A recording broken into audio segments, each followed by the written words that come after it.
वालेकुम। स्क्रीन और आवाज क्लियर आ रही है?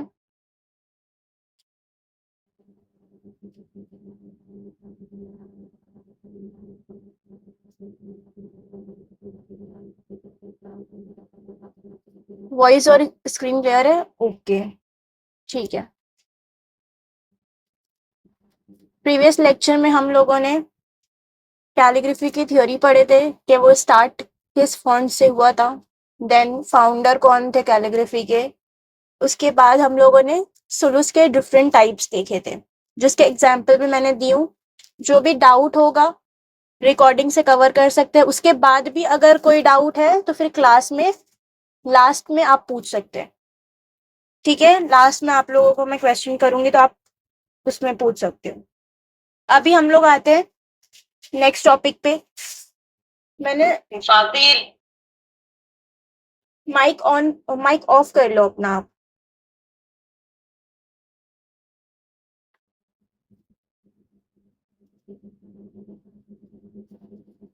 रिकॉर्डिंग ऑन है, इसके लिए अपने माइक ऑफ कर लो। जो भी क्वेश्चन रहेगा लास्ट में हम लोग कवर करेंगे।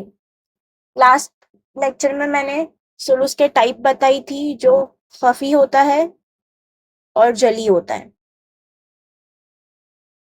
ठीक है, अब इसके बाद हम आते हैं मटेरियल्स पे कि कैलीग्राफी में मटेरियल कौन से यूज होता है।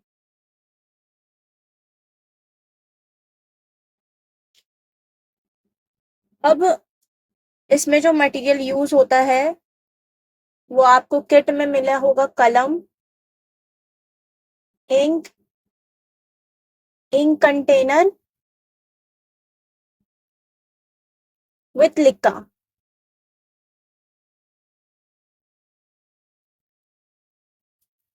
एंड ग्लॉसी शीट्स और एक ट्रेसिंग शीट्स। ये मटेरियल्स आपको किट में अवेलेबल होगा, आप उसमें चेक कर सकते हो। ट्रेसिंग शीट्स वो वाली है जो थोड़ी सी ऑफ वाइट कलर में है और जो A4 साइज में है। और जो शीट आपकी A3 साइज में है उसको आप बीच से कट करोगे। कुछ शीट्स को कट करना है, उसमें 10 शीट है, 5 शीट को कट करना है, देन 5 शीट को ऐसे ही रहने देना है। ठीक है, कट करके उसको कोई भी प्लेन सरफेस पे रखना है ताकि वो पूरा स्ट्रेट हो जाए। तो आप उसको दो कर सकते हो बीच से। देन कलम आता है, इंक आता है और इंक कंटेनर आता है। तो अभी मैं बताती हूँ, जब शुरू में कुरान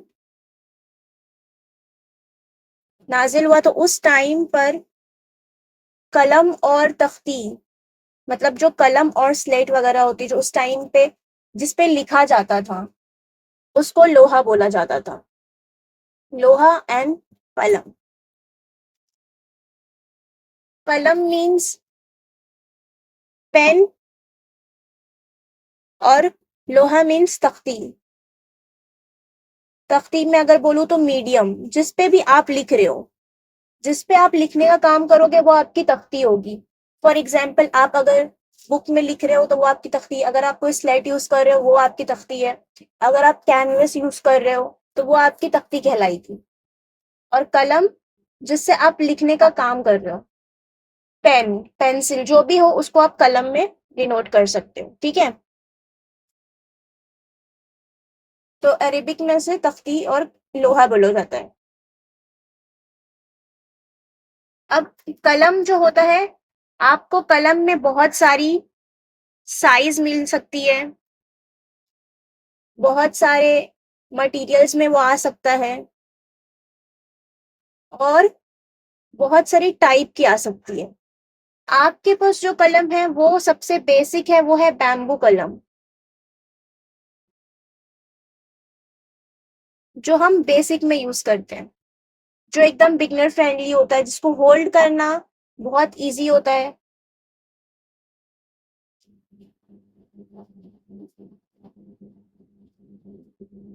इसके अलावा भी बहुत सारे कलम आते हैं, जैसे वुडन कलम। इसमें भी बहुत सारी वैरायटी आती है। अभी बैम्बू कलम में सिर्फ एक जो ये हमारे पास अवेलेबल है ये होती है। ठीक है, इसके अलावा वुडन कलम में आपको और भी बहुत सारी टाइप मिलेगी, जो कि मैं भी आपको बताती हूँ।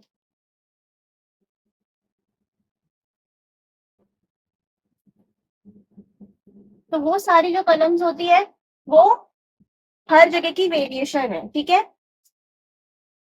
तुर्किश कलम आती है, तो वो सारे अलग अलग रीजन के हिसाब से आपको कलम मिलते हैं। अभी मैं आपको है ना 3 डिफरेंट टाइप की कलम शो करती हूँ।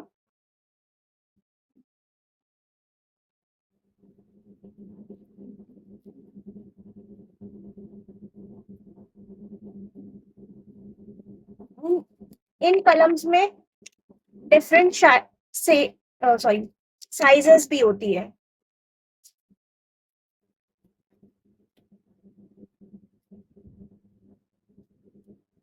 जैसे ये है टोमर कलम, सीली कलम, और ये अलग आपके कलम है। तो ये इतने टाइप की कलम अभी मेरे पास अवेलेबल है, मतलब मैंने आपको 4 डिफरेंट टाइप कलम दिखाई। मैं इसकी पिक ग्रुप में अपलोड कर दूंगी नाम के साथ, ठीक है।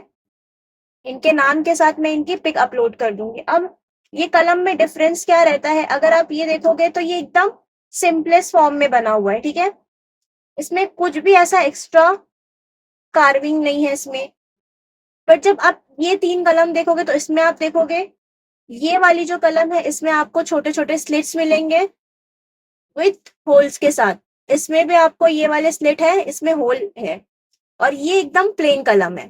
तो ये जो कलम है ये सारी वुडन कलम है, ठीक है। और ये बैम्बू कलम है। बैम्बू कलम वुडन कलम के हिसाब से बहुत हल्की होती है, लाइट वेट होती है, और ये थोड़ी हैवी होती है।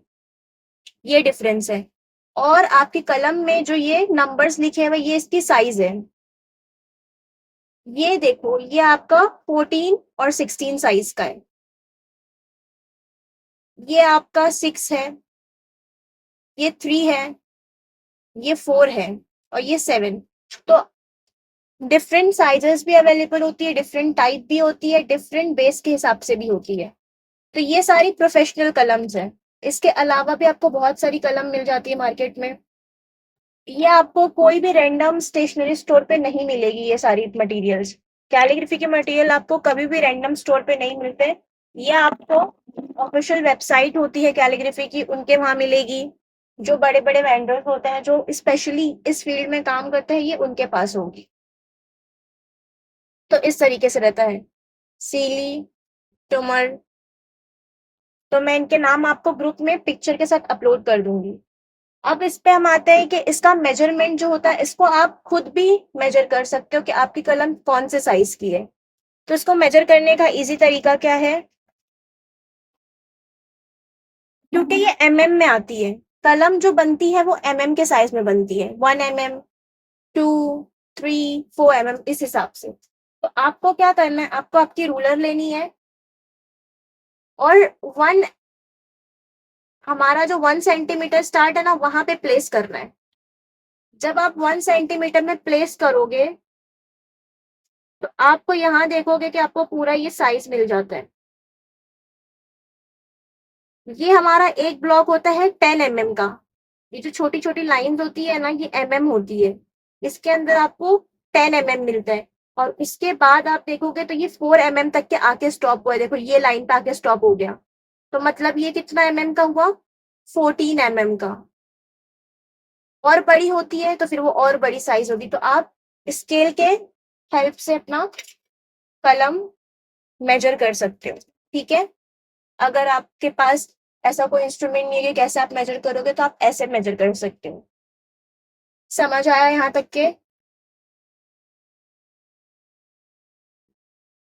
कोई डाउट है यहाँ तक के?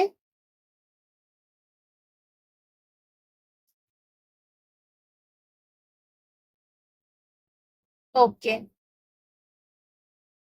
सबको एक्टिव रहना है। अब इस कलम पे अगर आप देखोगे तो ये एक एंगुलर फॉर्म में कटा हुआ है, एकदम फ्लैट नहीं होता। कलम कभी भी फ्लैट नहीं होगा। फ्लैट मीन्स इस तरीके का, हमेशा ये एंगुलर फॉर्म में होता है। और ये जो कलम कोई भी आपको कट करके नहीं दे सकता, इसके प्रॉपर मेजरमेंट्स आते हैं। ये प्रॉपर एंगल पे रख के इसको कट किया जाता है। तो ये आप कहीं से भी कट करके नहीं ले सकते, और ये पूरा हैंडमेड होता है, ठीक है। इसमें मशीन का कोई भी यूज नहीं, पूरा हैंडमेड होता है, इसको कटर से कट किया जाता है। तो आप कोई भी लोकल वेंडर से ये नहीं ले सकते हो। इसका अगर जरा सा भी मेजरमेंट ऊपर नीचे होता है तो आपके लेटर्स पे डिफरेंस आता है। तो इसके लिए आप वहीं से बाय करोगे जहां से आपको मैं कांटेक्ट दूंगी अगर आपको और बाय करना रहा तो। अब आते हैं हम लोग इंक पे। इंक बहुत सारे टाइप की हो सकती है। एक हमारी नॉर्मल इंक होती है, इसके अलावा जो इंक होती है वो प्रोफेशनल कैलीग्राफर्स के लिए होता है।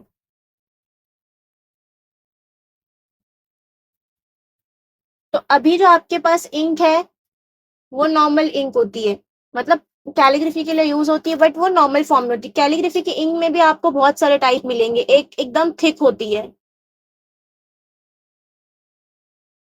एक थोड़ी डाइल्यूट होती है। तो ये किस बेस पे होता है? कैलीग्राफी इंक की प्राइस के ऊपर और आपके टाइप के ऊपर कि आप बिगनर हो, प्रोफेशनल हो, इसके ऊपर। अगर आप एकदम प्रोफेशनल आर्टिस्ट हो, कैलीग्राफर हो, तो आप एकदम प्रोफेशनल वाली इंक यूज करोगे। क्यों? क्योंकि उसमें प्रॉपर स्ट्रोक बनते हैं, वो एकदम थिक होती है, उसमें लाइट शेड नहीं होता है, आपका जो लेटर होगा वो प्रॉपर एक शेड में रहेगा। और जो डाइल्यूटेड होती है वो कैसी होती है? वो थोड़ी लाइट होती है एज कम्पेयर टू कैलीग्राफी वाली इंक के साथ। तो इसके लिए ये आपके टाइप पे डिपेंड करता है कि आप कैसे हो। आप एकदम बिगनर हो तो आप ये वाली इंक यूज कर सकते हो, और नॉर्मल वाली भी यूज कर सकते हो जो स्टेशनरी पे मिलती है। स्टेशनरी पे भी आपको दो टाइप की इंक मिलती होगी। एक नॉर्मल मिलती होगी जो नॉर्मल पेन के लिए यूज किया जाता है, और एक फाउंटेन पेन के लिए मिलती है। तो फाउंटेन पेन के लिए जो मिलती है वो कैसी होती है? वो थोड़ी अच्छी क्वालिटी की होती है। तो इंक में भी आपको दो टाइप मिलता है। आपके पास अगर ये इंक खत्म हो जाती है आप नॉर्मल पे भी जा सकते हो, जरूरी नहीं है कि आप वापस से ये वाली बाय करो और करो। देन हम आते हैं लिक्का के ऊपर। कंटेनर तो आपको इंक रखने के लिए मिला है, कंटेनर। अब लिक्का क्या होता है? आपके है ना कंटेनर में व्हाइट कलर का थ्रेड होगा, इस तरीके का। ये ऐसा थ्रेड होगा, ये आपको बहुत अच्छी क्वांटिटी में मिला है, तो इसको बोला जाता है लिक्का। ये होता है सिल्क थ्रेड, मतलब जो ऑथेंटिक लिक्का होता है वो सिल्क थ्रेड से बनता है, ओरिजिनल सिल्क थ्रेड से। अब जो है ना मार्केट में जो थ्रेड आया है, लिक्का आया है, वो सिंथेटिक होता है। तो ओरिजिनल वाले की प्राइस अलग होती है, सिंथेटिक वाले की अलग होती है। सिल्क थ्रेड ही क्यों यूज करना? अगर आपके पास ये थ्रेड खत्म हो गया तो आप अपने घर का है ना सिंथेटिक वाला सिल्क थ्रेड यूज कर सकते हैं। क्यों? क्योंकि सिल्क थ्रेड में आपकी इंक नॉर्मल वे में ऑब्जॉर्ब होती है। बट अगर आप नॉर्मल, हमारे पास ना दो टाइप का थ्रेड आता है जो हम लोग घर पे यूज करते हैं। वो एक होता है कॉटन का, कॉटन का थ्रेड अलग होता है और सिल्क थ्रेड अलग होता है। तो डिफरेंस क्या होता है ना, सिल्क में जो इंक एब्जॉर्ब होती है वो नॉर्मल अमाउंट में होती है, वो ज्यादा इंक अपने अंदर स्टोर नहीं कर पाती। बट जब कॉटन रहता है ना, कॉटन इंक को पूरा आपका ड्राई कर देगी अगर आप कॉटन का लिक्का यूज करोगे तो वो आपके पूरे इंक को ड्राई कर देगी, फिर आपका है ना उसमें लिखने के लिए कुछ नहीं बचेगा। तो जब आपका ये वाला थ्रेड खत्म हो जाए तो आप सिल्क थ्रेड यूज कर सकते हैं, नॉर्मल घर वाला। समझ आया यहाँ तक के?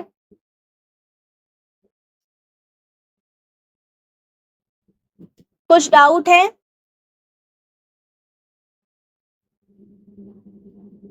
ये सिल्क थ्रेड का क्या पर्पस होता है, मतलब इसको क्यों रखते हैं? इसको है ना इंक कंट्रोलर के लिए। जैसे हम कंटेनर में इंक प्रिपेयर करते हैं ना, तो लिक्की के साथ करते हैं। लाइक हम लिक्का उसके अंदर रखते हैं, देन इंक की ड्रॉप्स डालते हैं। तो उससे क्या होता है कि आपके कलम पे है ना सफिशिएंट अमाउंट ऑफ इंक आती है।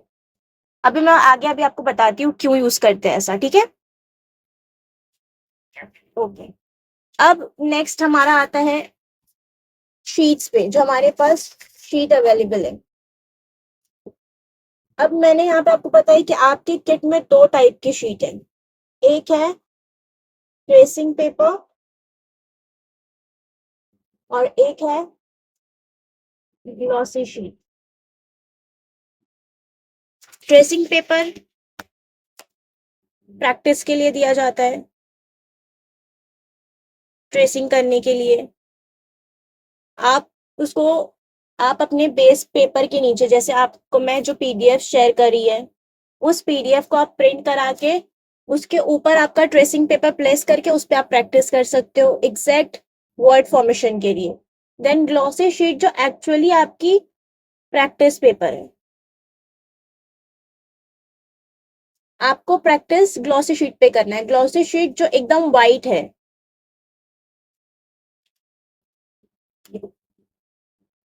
अब मैं आपको बताती हूँ ग्लॉसी शीट कौन सी होती है।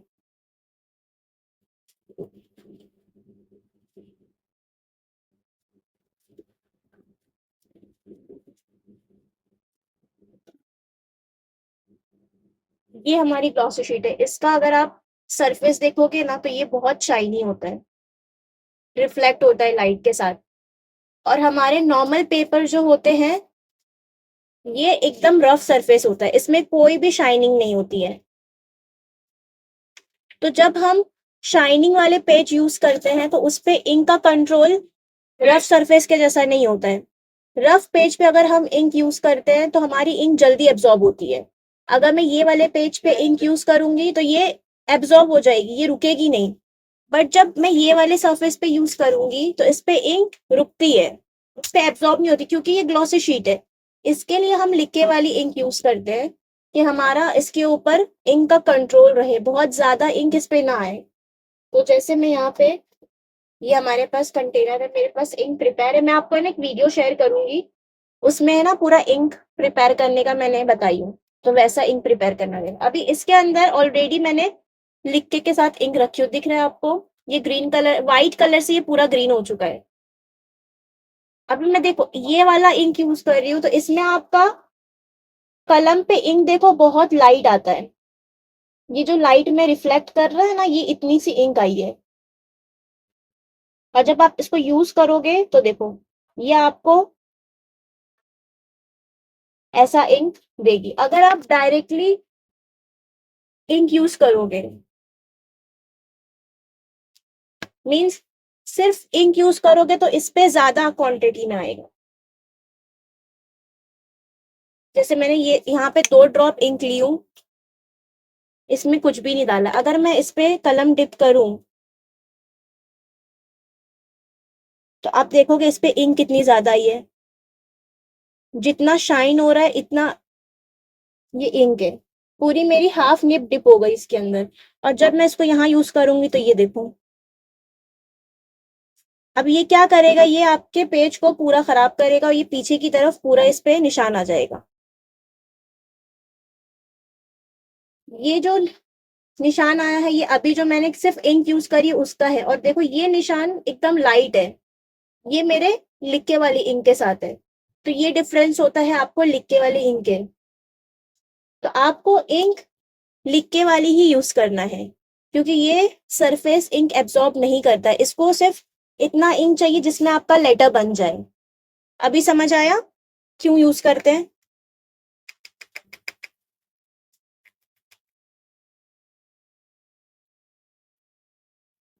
क्लियर हुआ यहाँ तक के? जी। अब ये हमारा रफ सरफेस है, इस पे मैं ये इंक यूज करूंगी। ये देखो इतना ही इंक आया जितना पहले आया था। देखो हल्का हल्का शाइन करता है ये इंक।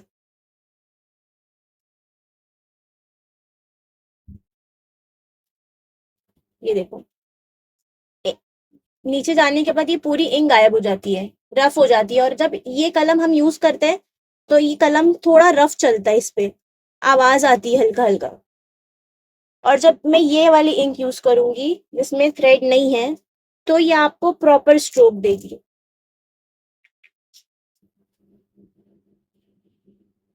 क्योंकि इसमें इंक का कंटेंट ज्यादा है और ये जल्दी एब्जॉर्ब करती है। तो आप ज्यादा इंक लोगे तो इसमें एब्जॉर्ब हो जाएगा, बट ग्लॉसी शीट में एब्जॉर्ब नहीं होगा। ये डिफरेंस है दोनों का। और अगर आपको प्रैक्टिस करनी है बहुत ज्यादा तो आप सिर्फ इंक से भी प्रैक्टिस कर सकते हो। आप कंटेनर का जो लिड है उसमें थोड़ी इंक लेकर उससे आप ये रफ बुक में भी प्रैक्टिस कर सकते हो, या तो लिखे वाली इंक बना के ग्लॉसी शीट में भी प्रैक्टिस कर सकते हो। तो ये दोनों पे आप यूज कर सकते हो, बट जब आप एक्चुअल वर्क करोगे तो ग्लॉसी शीट पे ही करना पड़ेगा। समझ आया?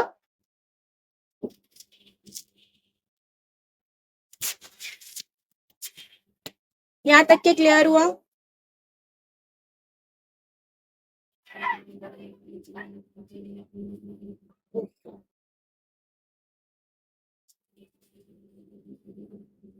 आपके लिए ये बात जरूरी है कि बेसिक में आपको जो बेसिक मटेरियल है वो यूज करना जरूरी है।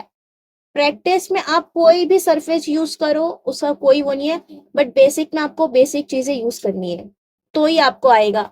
अब जो बैम्बू कलम होता है, सेम ऐसे में ही मेटल की कलम भी आती है। मतलब जैसे इसमें वुडन का कवर था, जैसे ये वाला पार्ट, निब वाला पार्ट इसमें वुड का था, ऐसे ही सेम मेटल में भी आते हैं। मेटल का जो पेन होता है वो इससे ज्यादा स्मूथ चलता है। इसके अलावा फ्लैट चीजें जितनी भी होती है, फ्लैट और एंगुलर, फ्लैट ब्रश आप पेंटिंग में यूज कर सकते हैं, कैनवस पेंटिंग में। फ्लैट मार्कर यूज कर सकते हैं, या एंगुलर भी यूज कर सकते हैं। तो ये जितनी भी फ्लैट चीजें होती है, या फ्लैट या एंगुलर, ये आप कैलीग्राफी में यूज कर सकते हैं।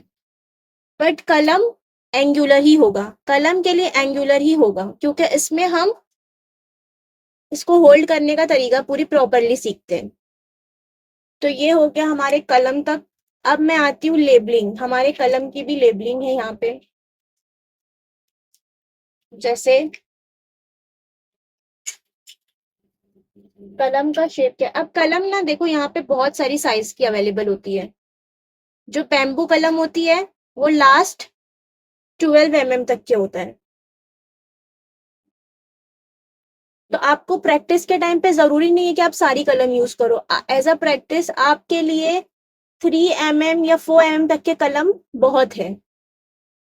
अब आपको जो 6 mm की कलम मिली है, ये क्यों मिला है? जब हम लोग यहाँ आयत फॉर्मेशन करेंगे या वर्ड फॉर्मेशन करेंगे, या हम लोग अभी बिस्मिल्लाह अल्लाह के नाम लिखेंगे, तो ये इसके लिए 2 कलम की आपको सेट मिले कि आप एक से लिखेंगे और एक से हरकत एंड तश्कील देंगे। हरकत एंड तश्कील मैं आपको आगे समझाऊंगी तो आपको समझ आएगा। अभी हम अपने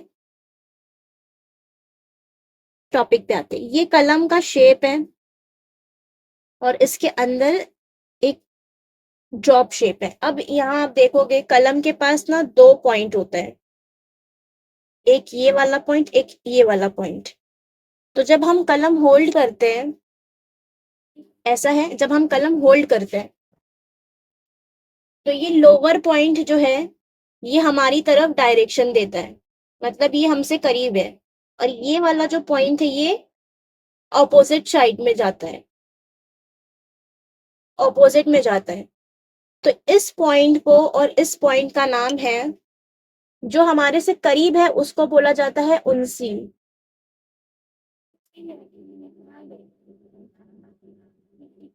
उनसी मतलब जो अपनी तरफ डायरेक्शन में है, directed to me.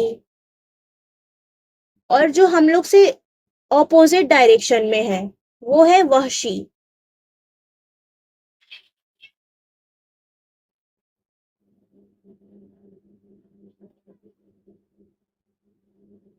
Away and towards. जो पॉइंट अपनी तरफ है वो उनसी है, और जो पॉइंट अपने से ऑपोजिट है वो वहशी है।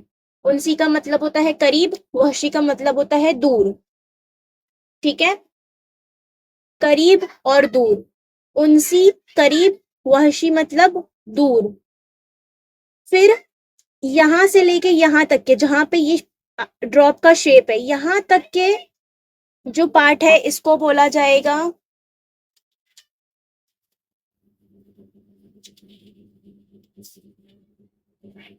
जिल्फा।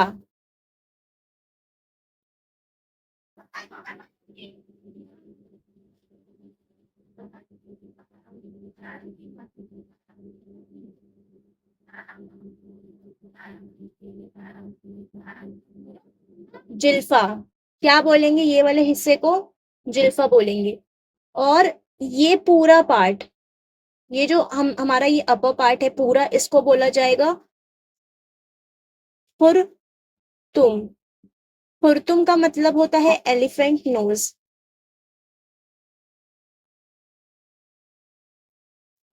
ये शेप अगर आप गौर से देखोगे तो ये एलिफेंट नोज की जैसा आता है, तो इसको बोला जाएगा खुरतुम। खुरतुम, जिल्फा, उनसी और वहशी। अब आता है ये वाला, ये जो पार्ट है, ये जो ड्रॉप शेप है, इसको बोला जाएगा बादाम, क्योंकि ये आलमंड शेप है।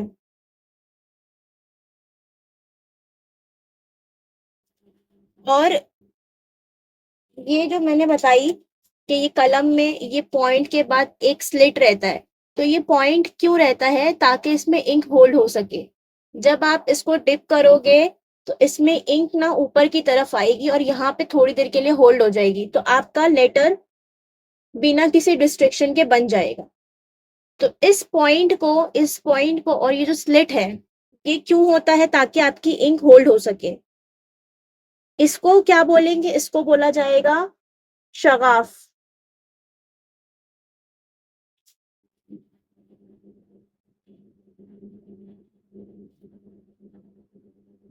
शगाफ या तो फिर शक। शक और शगाफ का मतलब होता है स्लिट।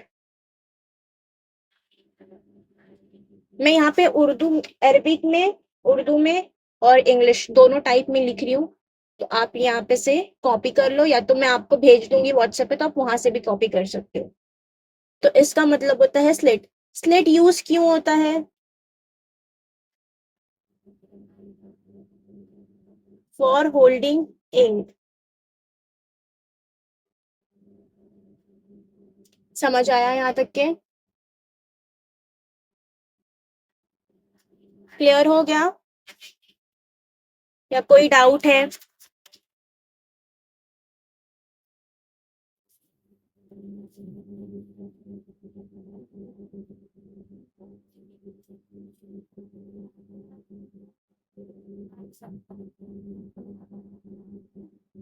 कोई डाउट है यहाँ तक?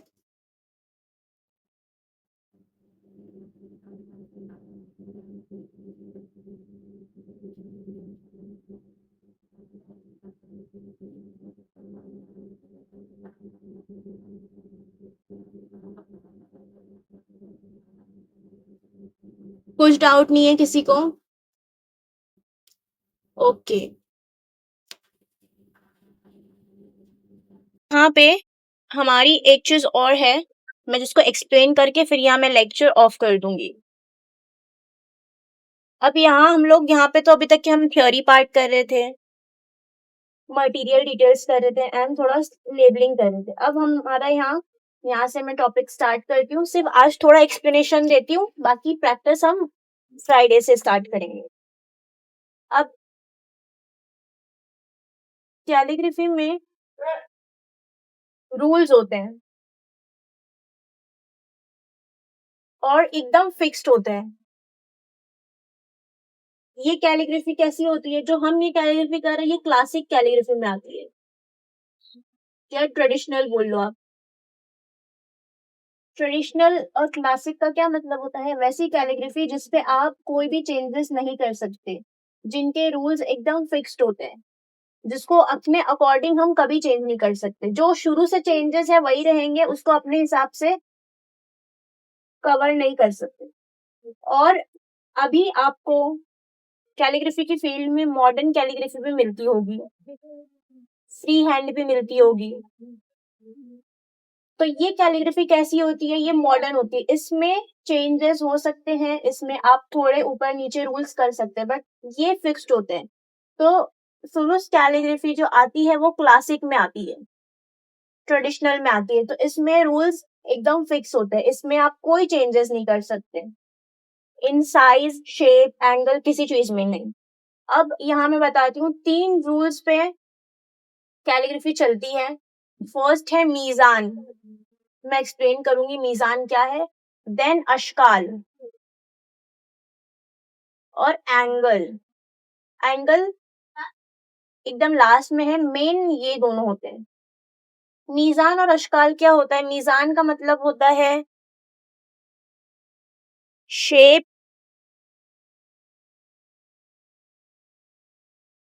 Wait,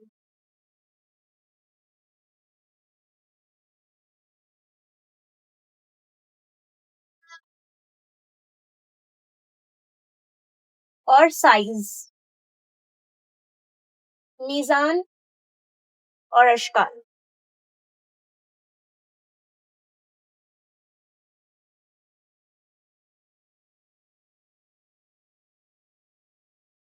Just wait a minute.